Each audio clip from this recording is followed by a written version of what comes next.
Buenas tardes, los invito hoy al Congreso Nacional de Prácticas Pedagógicas sobre la temática de enseñar y aprender. Mi nombre es Karina Natalia González y pertenezco a la UG de Piranha y Formosa.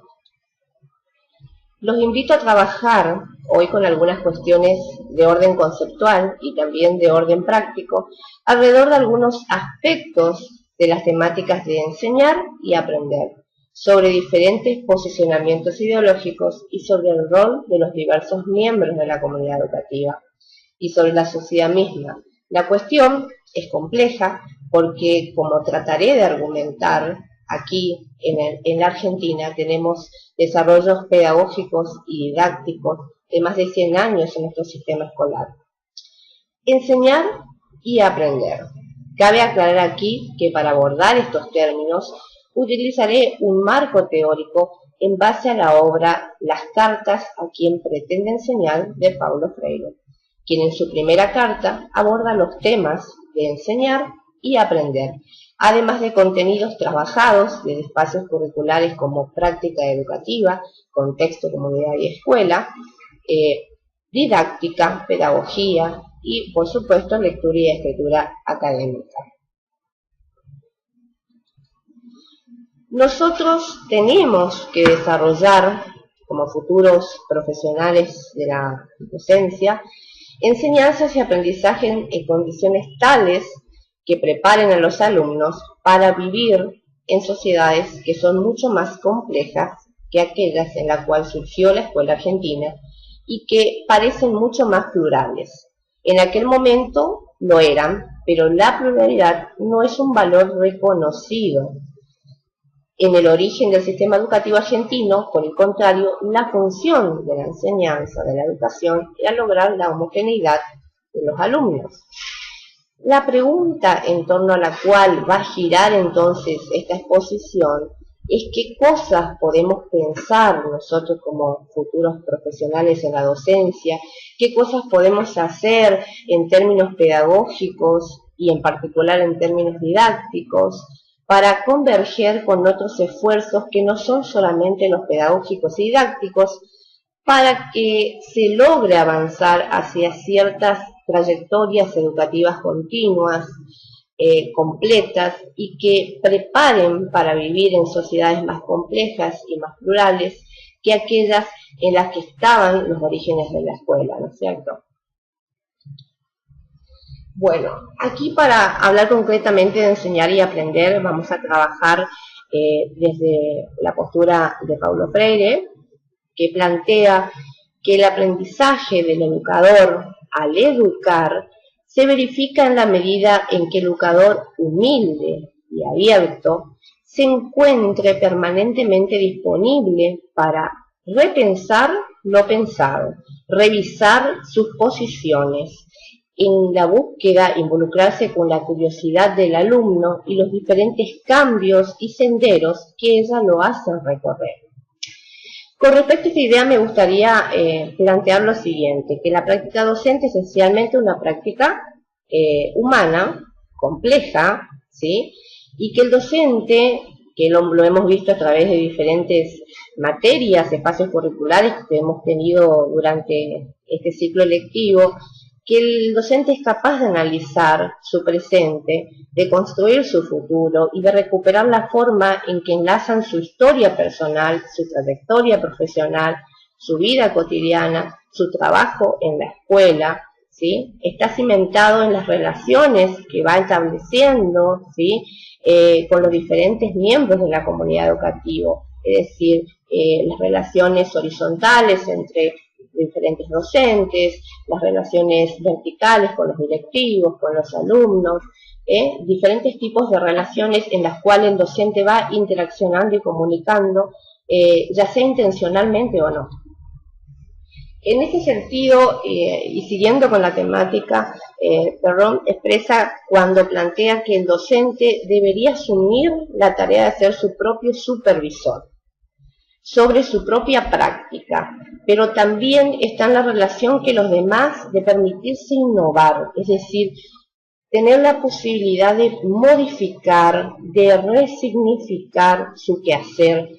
¿A través de qué? A través del análisis, sabiendo de antemano que la reflexión que puede realizar el docente le va a brindar, ¿sí? Y va a favorecer no solo su práctica, sino también favorecer los posibles obstáculos, o sea, la solución de posibles obstáculos que necesariamente van a emerger en su práctica, en su quehacer cotidiano.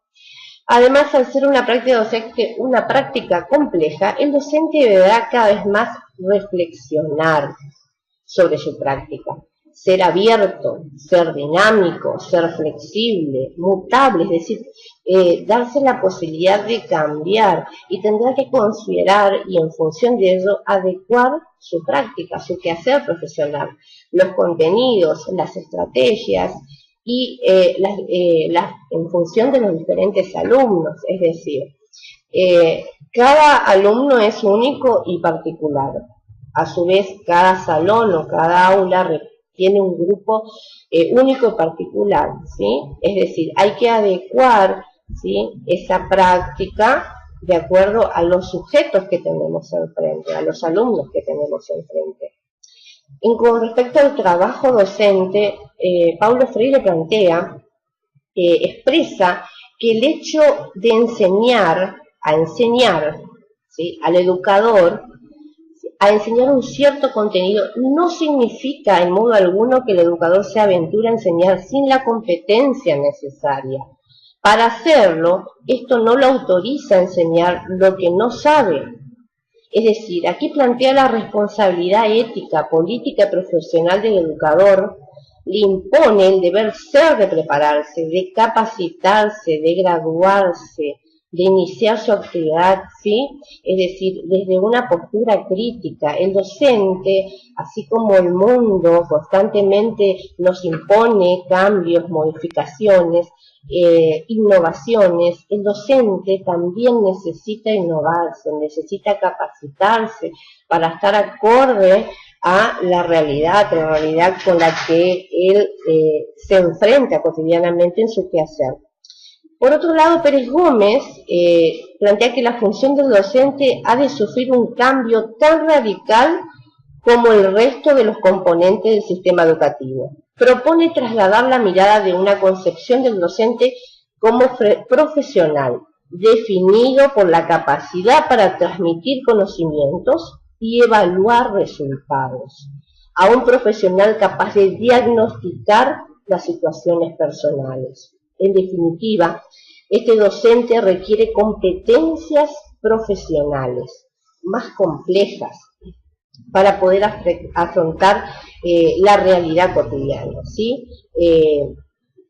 Obviamente necesita de estas competencias y que estas competencias se complejicen. En cuanto el docente, plantea acá que el docente requiere competencias más complejas, ¿pero para qué? Para diseñar, para planificar, para desarrollar y evaluar, para promover el desarrollo profesional de la enseñanza, ¿sí? Y plantea que en la actualidad la sociedad y las ideologías predominantes han cambiado, han mutado, no son las mismas que en la Argentina hace 100 años, ¿sí? Había ideologías predominantes en su momento, como el conductismo, que planteaba una enseñanza en función de que tenemos que homogeneizar al ciudadano, ¿sí? Y donde el docente tenía un rol activo, ¿sí?, como poseedor del saber, mientras que el alumno poseía un rol pasivo, era considerado una tabula rasa, aprendía a través de estímulos, respuestas y refuerzo de esos estímulos, ¿sí? Era una enseñanza verticalista, si se quiere, pero no en oposición, pero otra postura ideológica que plantea otros cuestionamientos o tiene otra mirada de ver la enseñanza, el alumno, ¿sí? Acá ya se ve a un sujeto, ¿sí? El docente como un sujeto y el alumno como un sujeto activo en este proceso, ¿sí? Donde el alumno será aquel que tiene que construir su propio conocimiento y el docente como aquel que tiene que guiar, acompañar, orientar al alumno en la búsqueda de la construcción de ese conocimiento autónomo. Por otro lado, Simon Botman plantea la modernidad líquida y nos introduce una descripción de la sociedad actual en sus dimensiones sociales, políticas, económicas, la cual es denominada como la modernidad líquida. Caracteriza la liquidez y la fluidez como conceptos importantes y útiles para entender la naturaleza de la fase actual de la historia de la modernidad. El autor pretende explicar el cambio y la transitoriedad de la sociedad moderna y los diversos sucesos y movimientos de la sociedad y por ende de la educación requieren nuevos modelos para sobrellevar estos cambios continuos, lo instantáneo, valores como lo instantáneo, la modificación de valores, los vínculos que son ambiguos, son débiles, fáciles de desmontar, donde los medios masivos de comunicación, el internet y las redes adquieren gran importancia, donde hay mucha movilidad, donde prevalece el individualismo. En conclusión, en síntesis, mi planteamiento sería que la educación pretende la formación de los alumnos para el trabajo autónomo y para tener crecientes capacidades para gestionar la actividad de aprendizaje y crecientes capacidades para mirar su propio aprendizaje, así como para poder requerir una ayuda por parte del docente.